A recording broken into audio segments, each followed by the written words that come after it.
예, 할렐루야. 안녕히 주무셨습니까? 오늘 또 주님께서 잘해 주시는 하루가 될 줄로 믿습니다.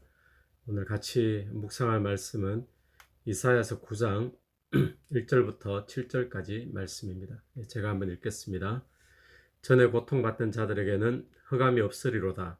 옛적에는 여호와께서 스불론 땅과 납달리 땅이 멸시를 당하게 하셨더니 후에는 해변길과 요단 저쪽 이방의 갈릴리를 영화롭게 하셨느니라. 흑암에 행하던 백성이 큰 빛을 보고 사망의 그늘진 땅에 거주하던 자에게 빛이 비치도다.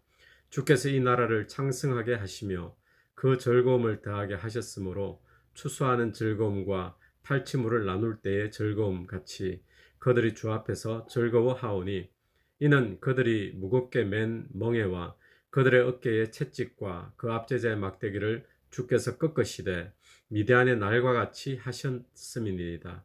어지러이 싸우는 군인들의 신과 피 묻은 겉옷이 불에 습같이 살라지리니 이는 한 아기가 우리에게 낳고 한 아들을 우리에게 주신 바 되었는데 그의 어깨에는 정사를 메었고 그의 이름은 기묘자라 모사라 전능하신 하나님이라 영존하시는 아버지라 평강의 왕이라 할 것임이라.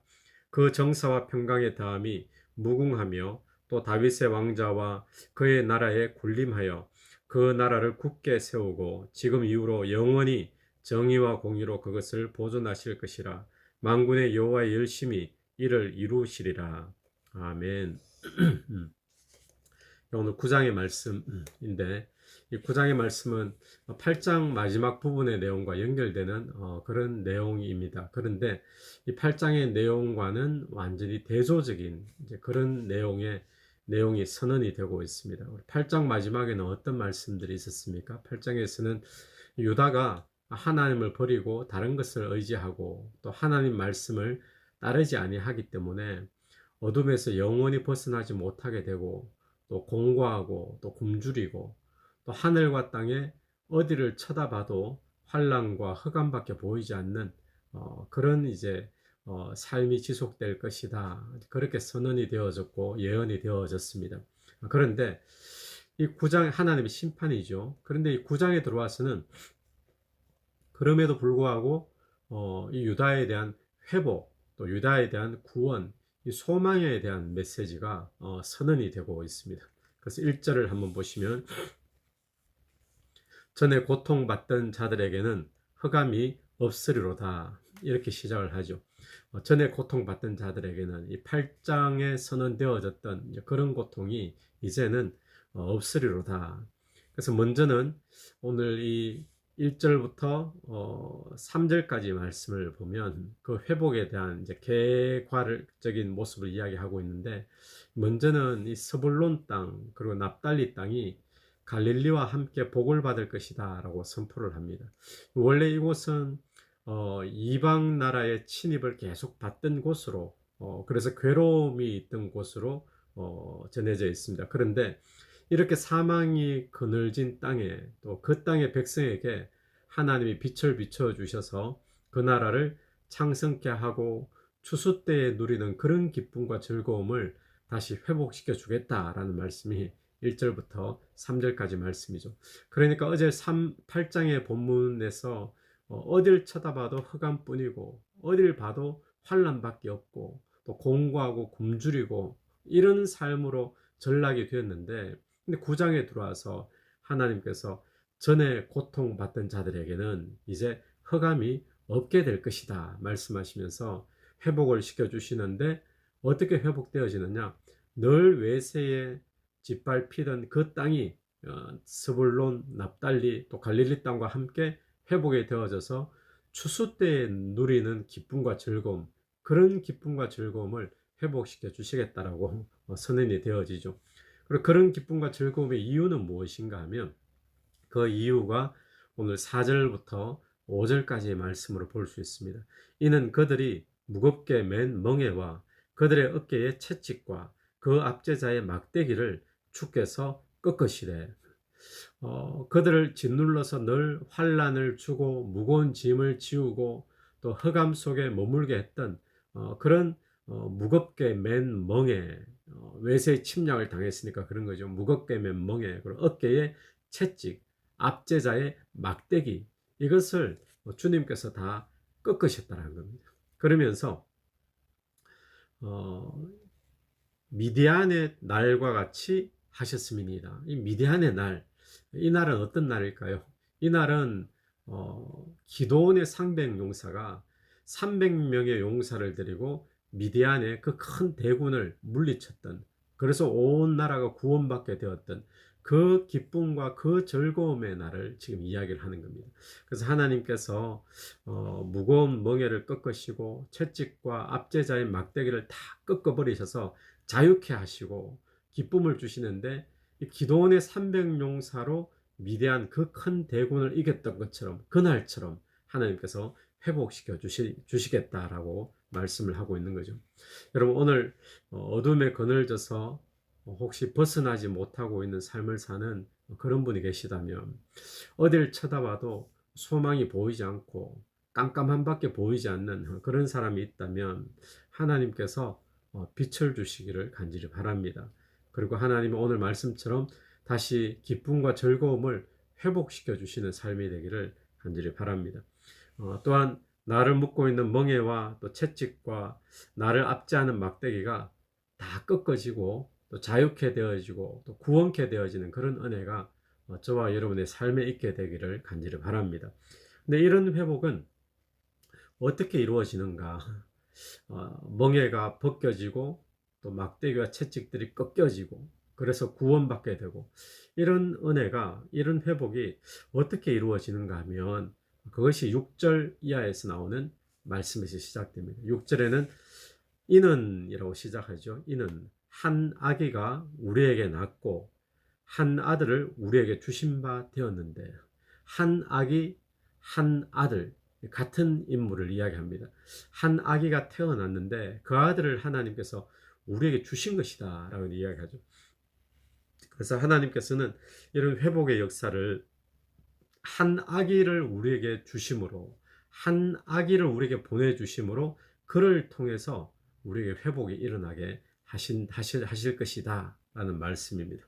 그 아이는 그러면 어떤 존재인가? 그 아기는 6절을 계속해서 보시면 그의 어깨에는 정사를 메었고 또 그의 이름은 기묘자라, 모사라, 전능하신 하나님이라, 영존하시는 아버지라, 평강의 왕이라 할 것임이라. 자, 어떤 아이인가 하면 그의 어깨에 정사를 메었고, 이 뜻은 무엇일까요? 어깨에 정사를 메었다. 정확한 어떤 뜻은 우리가 알려지지 않고 있지만, 이것이 분명한 것은 어떤 왕적인 통치적인 어떤 권위, 그것을 나타내는 것으로 어깨에 열쇠를 가졌다. 왜냐하면 이사야서 다른 부분에 보면 어깨에 열쇠를 가진 자를 메시아로 표현하는 부분이 있기 때문에 어깨에 정사를 메었다, 어깨에 열쇠를 가지고 있다. 그런데 이것은 어떤 왕적인 권위, 또 통치적인 권위를 나타내는 것이다. 그리고 어떤 통치적인 권위가 있는 그런 아기로 태어났다라는 것이죠. 어깨에 메었다. 기묘자, 무슨 뜻입니까? 남다른 어떤 기적적인 능력을 가진 자를 기묘자. 모사는 무엇이죠? 모사는 지혜자로 볼 수 있겠죠. 지혜자. 그럼 전능하신 하나님이라, 영존하신 아버지라. 이 전능하신 하나님으로 이 아기는 전능하신 하나님이다. 영존하신 아버지다. 그러니까 아기는 아기인데 사람의 모양으로 아기로 태어난 것이 맞는데 신적인 권위를 가지고 있는, 신성의 권위를 가지고 있는 그런 존재이다라는 것을 이야기하죠. 그 평강의 왕이라. 평강의 왕입니다. 그가 다스리는 곳에는 평강이 임하는 그런 분으로 오셨다는 것입니다. 7절 보시면 그 정사와 평강의 더함이 무궁하며 또 다윗의 왕자와 그의 나라에 군림하여 나라를 굳게 세우시고 지금 이후로 영원히 정의와 공의로 그것을 보존하실 것이라. 다윗의 왕자를 이어서 나라를 굳게 세우고 공평과 정의로 나라를 영원히 보존하는 그런 분이다라는 것입니다. 여러분, 이런 왕이 세상에 있을까요? 아기로 태어났는데 거기에는 권위가 있습니다. 어깨에 정사를 메었고 또 지혜가 있습니다. 기적을 일으킬 만한 그런 능력이 있습니다. 그런데 사람의 아기로 태어났는데 그는 신성을 가지고 있고 신적인 권위를 가지고 있습니다. 그가 다스리면 평강이 임하는 평강의 왕이십니다. 여러분, 오늘 이런 존재는 어떤 존재일까요? 그가 바로 메시아요 그리스도인 것이죠. 그래서 한 아기가 탄생했다. 성탄절이죠. 그 메시아가 탄생하는데 그가 이런 존재가 되어서 자기 백성을 회복시켜 주신다라는 말씀이 오늘 본문의 말씀이죠. 그럼 하나님께서는 하나님의 자녀를 지금도 회복시키시고 또 억눌리고 짓눌리는 것으로부터 자유케 하시고 또 기쁨을 주시고 즐거움을 회복시켜 주시는데, 그 방법이 어떤 방법인가 하면 한 아기를 보내셔서 회복시켜 주신다는 거예요. 그 아기를 메시아로 그리스도로, 그 그리스도를 보내셔서 회복을 시켜 주시는 것이 하나님의 방법이죠. 그럼 오늘 우리의 삶의 회복은 어떻게 회복되어질까요? 우리의 삶의 회복은 어떤 문제가 하나 해결된다고 해서 어떤 상황이나 환경이나 조건이 바뀌는 그런 방법의 회복이 아니라, 우리의 삶의 진정한 회복은 메시아에게 그리스도에게 달려 있다라는 것을 우리는 기억해야 됩니다. 하나님께서 우리를 지금도 회복시켜 주시는 방법은 그리스도를 통해서 내 삶의 진정한 회복이 일어나도록 하는 것, 그것이 하나님의 방법이죠.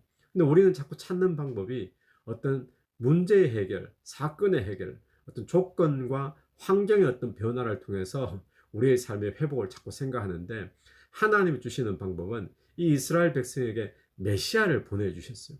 근데 그 메시아는 권위가 있고 능력이 있고 통치력이 있고 지혜가 있고 하나님이시고, 그분을 통해서 모든 것들을 깨뜨리시고 꺾으셔서 회복시켜 주시는 거죠. 오늘 우리의 삶에도 동일한 줄로 믿습니다.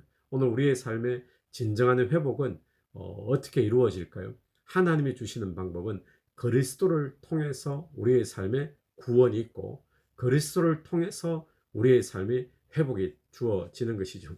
그러므로 오늘 우리에게 중요한 것은 무엇인가 하면, 이사야서에서는 오실 메시아를 이야기했지만 오늘 우리 시점에서는 어떻습니까? 이미 오신 메시아죠. 오신 그리스도.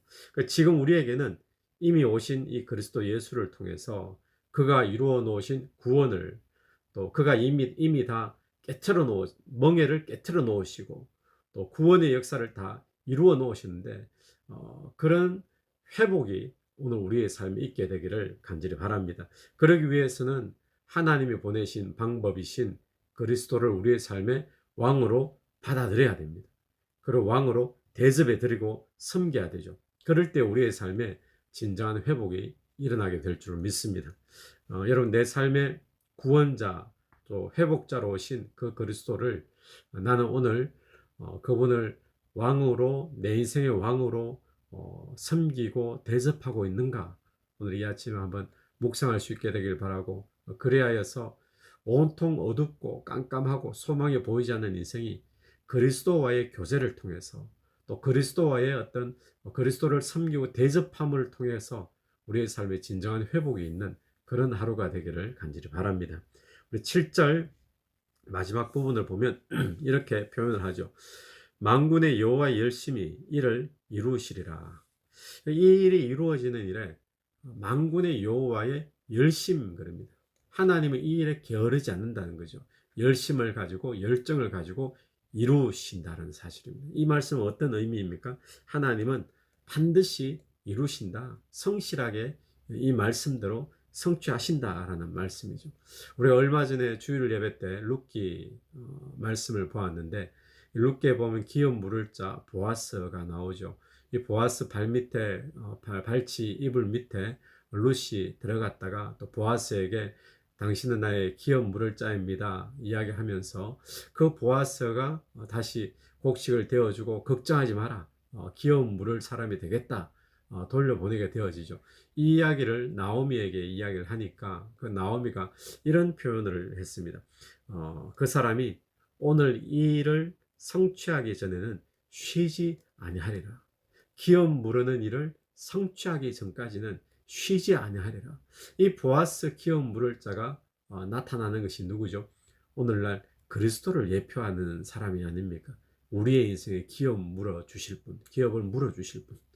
그런 것처럼 이 일을 성취하기까지 그가 쉬지 아니하리라. 그것이 예수 그리스도의 모습이죠. 오늘 본문의 하나님도 이 일을 이루기까지 여호와의 열심히 이 일을 이루리라. 여러분 오늘 또 하나님의 열심이 있는 줄로 믿습니다. 어떤 열심이죠? 하나님의 백성들을 구원하는 열심, 또 하나님의 백성들을 회복시켜 주시려는 그런 열심이 오늘 하나님에게 있는 거죠.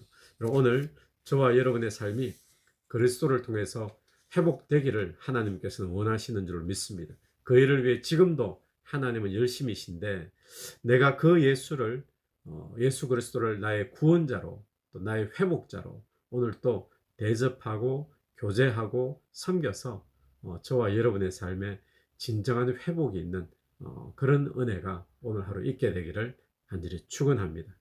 기도드리겠습니다. 하나님 은혜를 감사합니다. 하나님 우리의 삶에 어디를 둘러봐도 흑암밖에 없고 환란밖에 없고 소망이 보이지 않지만 그러나 하나님은 약속대로 하나님의 백성들에게 은혜를 베풀어 주시는 분인 줄로 믿습니다. 하나님 우리의 인생이 회복되기를 간절히 원합니다. 어두움에서 또 소망이 없는 그런 인생에서 즐겁고 기쁨으로 행복으로 회복되기를 간절히 원합니다. 하나님이 보내주신 회복의 방법 예수 그리스도를 오늘 또 우리가 교제하며 그분을 내 인생의 진정한 왕으로 모시고 또 섬겨드림으로 내 인생의 회복이 일어날 수 있도록 은혜 베풀어 주옵소서. 예수님 이름으로 기도드립니다. 아멘. 오늘 하루도 승리하시는 복된 하루 되시기를 간절히 바랍니다.